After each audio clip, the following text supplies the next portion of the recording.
नागपूर जिल्हा सावनेर तालुक्यातील खापा शहरातील प्रसिद्ध दर्गा सय्यद हजरत बाबा लष्कर शाह शहीद रहमतुल्लाह अल्लेह यांची 26वी व उर्से आला हजरत यांचा 106वा कुल शरीफची फतेहा देऊन 26वी साजरी करण्यात आली। नमाजे जोहर नंतर दुपारी 2 वाजता दर्गामध्ये चादर फूल चढविण्यात आले। त्यानंतर फतेहा देऊन देशासाठी सुख शांतीची प्रार्थना करण्यात आली। नाथखा अबुजर कादरी व सय्यद शाहबाज नागपूर यांनी दर्गामध्ये नाथ शरीफ सादर केली।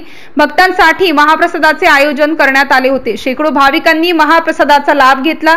कार्यक्रमासाठी मकसूद शेख व शब्बीर बावा शेख यांनी विशेष परिश्रम घेऊन आयोजन केले। सावनेर येथील साबिर शेख, शागिर नासिर शेख, इम्रान शेख, रामूभाई, साहिल शेख, असलम शेख, सोनू शेख, आसिफ शेख कुरेशी, फिरोज सौदागर, सादिक शेख यांनी आयोजनासाठी विशेष सहकार्य केले। MCN न्यूज मराठी करिता किशोर गणवीर, सावनेर, नागपूर।